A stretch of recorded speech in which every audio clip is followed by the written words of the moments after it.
আসসালামু আলাইকুম রহমতুল্লাহ। প্রিয় শিক্ষার্থীরা, আশা করি অনেক বেশি ভালো আছো। নতুন বছরে গোলাপ স্যারের পক্ষ থেকে লাল গোলাপ শুভেচ্ছা জানাচ্ছি। আশা করি ইতিমধ্যেই অনলাইন থেকে বইগুলো ডাউনলোড করে ফেলেছো, যদিও তোমরা হয়তো এখন হার্ড কপি বই পাও নাই, কিন্তু অনলাইন থেকে পিডিএফ পড়া শুরু করে দিয়েছো। তো সে লক্ষ্যেই তোমাদের পড়াশোনার গতিকে এগিয়ে দেবার জন্য আজকে এই ভিডিওটি নিয়ে আসছি। আমি যেটি দেখাচ্ছি সেটা হলো বাংলা প্রথম পত্রের সূচিপত্র। এখানে মোট 26টি গল্প আসলে আছে।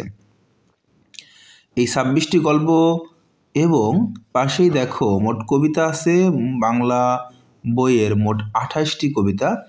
হয়তো অনেকেই এটা দেখেই ভয় পাচ্ছ যে এক বছরের মধ্যে কিভাবে এই পুরো গল্পগুলো কবিতাগুলো শেষ করব। তাদের জন্য ভয়ের কিছু নেই, সুসংবাদ হচ্ছে এখান থেকে মাত্র 8টি গল্প এবং 8টি কবিতা পড়লেই তোমাদের এসএসসি পরীক্ষার প্রিপারেশন কিন্তু হয়ে যাচ্ছে। প্রিয় শিক্ষার্থীরা, দেখতে পাচ্ছ 2026 সালের এসএসসি পরীক্ষার পুনর্বিন্যাসকৃত পাঠ্যসূচি। এর আগেও কিন্তু একটা পাঠ্যসূচি প্রকাশিত হয়েছিল, সেটাকে পুনর্বিন্যাস করে নতুন করে আবার দেওয়া হয়েছে। অর্থাৎ সর্বশেষ যে পাঠ্যসূচিটি তোমাদের বোর্ড পরীক্ষার জন্য নির্ধারণ করা হয়েছে সেটি তোমাদের সাথে এখন শেয়ার করছি। এবং দেখো, আমি বলতেছিলাম যে বাংলা প্রথম পত্রে মাত্র 9টি গল্প পড়লেই কিন্তু মোটামুটি তোমাদের বোর্ড পরীক্ষা প্রিপারেশন হয়ে যাবে। সে কোন 9টি গল্প এবার একটু দেখে আসি। দেখো, প্রথম যে গল্পটা দেখতে পাচ্ছ সেটা হচ্ছে প্রত্যুপকার, যেটা তোমরা ক্লাস 9-এ কিন্তু কিছুদিন আগেই পড়ে আসছো।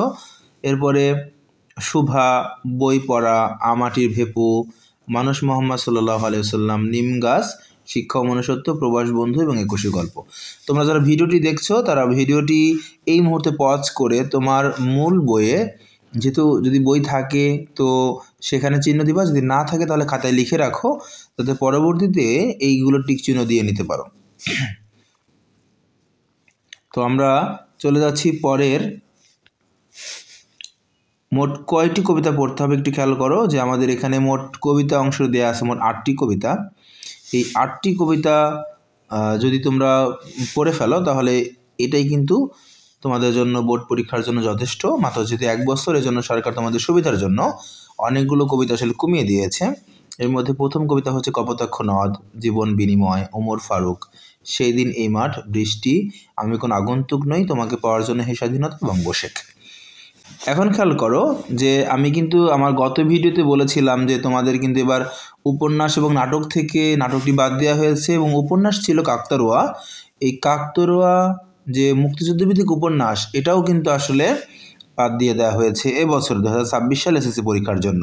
তো তোমাদের জন্য কোন উপন্যাসটি আছে সেটা হচ্ছে 1971। উপন্যাসটির নামই হচ্ছে 1971, হুমায়ুন আহমেদের লেখা 1971 এই উপন্যাসটি। এটিও মুক্তিযুদ্ধভিত্তিক উপন্যাস। এই উপন্যাসটি কি তোমাদের সিলেবাসের অন্তর্ভুক্ত এবং উপন্যাস থেকে কিন্তু আসলে তোমাদের কোনো সৃজনশীল প্রশ্ন হবে না, হবে কাঠামোবদ্ধ বড় বিবৃতিমূলক প্রশ্ন। এই বিষয়ে আসলে আমার আগের ভিডিও দেখলে মনে হয় তোমরা ক্লিয়ার হয়ে যাবা যে বাংলা প্রথম পত্রে যে কি কি কাঠামো আসলে আছে, মানবন্টন কীরকম, কোন কবিতা থেকে কয়টা, গল্প থেকে পদ্য থেকে কয়টি, অথবা গদ্য থেকে মোট কয়টি প্রশ্ন আসবে, কয়টি উত্তর দিতে হবে, এগুলো কিন্তু আমি আমার আগের ভিডিওতে কথা বলেছি, তোমরা সেখানে দেখে নিতে পারো। তো এই হচ্ছিল বাংলা প্রথম পত্র নিয়ে সিলেবাস, এবং আমরা এখন কথা বলবো বাংলা দ্বিতীয় পত্র নিয়ে। প্রিয় শিক্ষার্থীরা, তোমরা স্ক্রিনে দেখতে পাচ্ছ বাংলা দ্বিতীয় পত্র বইয়ের সূচিপত্রটি, যেখানে একদিকে বাম দিকে খেয়াল করো মোট 1 থেকে 43টি পরিচ্ছেদ আসলে আছে। কিন্তু এই 43টি পরিচ্ছেদ কিন্তু আমাদের সবগুলোই বোর্ড পরীক্ষার জন্য লাগবে না। যেগুলো লাগবে সেগুলো আসলে আমি এখনই বলে দিচ্ছি যে কোন কোন পরিচ্ছেদ আসলে তোমাদের পড়তে হবে বোর্ড পরীক্ষার জন্য। তোমরা একটু চিহ্ন দিয়ে রাখো অথবা খাতায় তুলে রাখো, ভিডিওটি পজ করে খাতায় তুলে ফেলো। আচ্ছা, এবারে দেখতে পাচ্ছ যে 2026 সালের এসএসসি পরীক্ষার পুনর্বিন্যাসকৃত পাঠ্যসূচি বাংলা দ্বিতীয় পত্র, অর্থাৎ এটি হচ্ছে বাংলা সেকেন্ড পার্টের সর্বশেষ যে পুনর্বিন্যাস করা হয়েছে সেই পাঠ্যসূচি। আমরা একটু দেখে আসবো যে কোন কোন পরিচ্ছেদ আসলে আছে। আমরা সূচিপত্র দেখেছি মোট পরিচ্ছেদ ছিল হচ্ছে 43টি। 43 থেকে ভিডিওটি পজ করে তোমরা পরিচ্ছেদগুলো চিহ্ন দিয়ে রাখো অথবা খাতা তুলে ফেলো।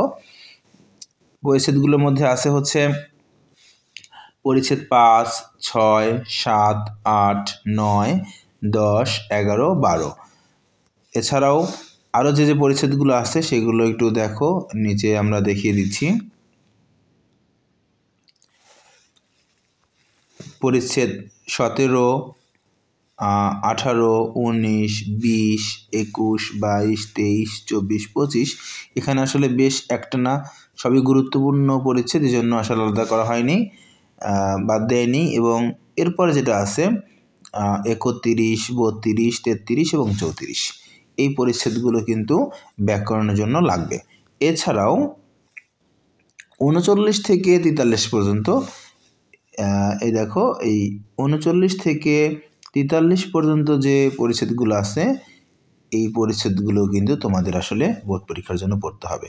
তো টোটাল পরিচ্ছেদের সংখ্যা হচ্ছে একদম দেখো 1 থেকে শুরু করে এখানে সর্বশেষ পরিচ্ছেদ আছে হচ্ছে 26, অর্থাৎ টোটাল 43টির মধ্যে 26টি পরিচ্ছেদ পড়লেই তোমাদের কিন্তু হয়ে যাবে। ঠিক আছে, এবং এই পাশে দেখো যে কোন কোন পরিচ্ছেদে আসলে কী কী টপিকস আছে সেগুলো আসলে আলোচনা করে দেওয়া আছে। ভিডিওটি লম্বা হয়ে যাবে বিধায় আমি আসলে সম্পূর্ণ দেখালাম না। এখন কথা বলবো হচ্ছে নির্মিত অংশ নিয়ে, অর্থাৎ বাংলা সেকেন্ড পার্টের রাইটিং যে অংশ, এই রাইটিং অংশের মধ্যে কোন কোন বিষয় আসলে আছে সেগুলো আমি গত ভিডিওতে তোমাদের বলেছি যে কোন কোন রাইটিং পার্ট আছে এবং কত নাম্বার আসলে বিভাজন করা আছে। তোমরা যারা ভিডিওটি দেখোনি তারা কিন্তু আমার এই চ্যানেলে গিয়ে ভিডিওগুলো দেখে আসতে পারো। তারপরেও একটু মনে করিয়ে দিচ্ছি যে তোমাদের আছে হচ্ছে অনুচ্ছেদ, সারাংশ, সারমর্ম, ভাব সম্প্রসারণ, চিঠিপত্র, সংবাদ প্রতিবেদন এবং প্রবন্ধ, অর্থাৎ সবগুলো পরিচ্ছেদ কিন্তু পড়তে হবে। যদিও প্রবন্ধ থাকবে 3টি থেকে, প্রবন্ধ থাকবে হচ্ছে 3টি, এই 3টি থেকে যে কোনো আসলে একটি উত্তর করতে হবে। সংবাদ প্রতিবেদন, চিঠিপত্র এগুলো মানবন্টন কীরকম বা কয়টা থাকবে সেগুলো আমি গত ভিডিওতে বলেছি, এই জন্য আর ভিডিও এখানে কথা বললাম না, তোমরা ভিডিওটি দেখে আসবা। তো এই ছিল কথা। জি, সকলকে ধন্যবাদ ভিডিওটি দেখার জন্য। আর বন্ধুদের সাথে শেয়ার করতে পারো এবং কমেন্ট করে উৎসাহ দিতে পারো। যদি কোনো বিষয় জানার থাকে এবং কোনো বিষয়ে জানতে চাও তাহলে আমাদের জানাতে পারো। ধন্যবাদ। আসসালামু আলাইকুম।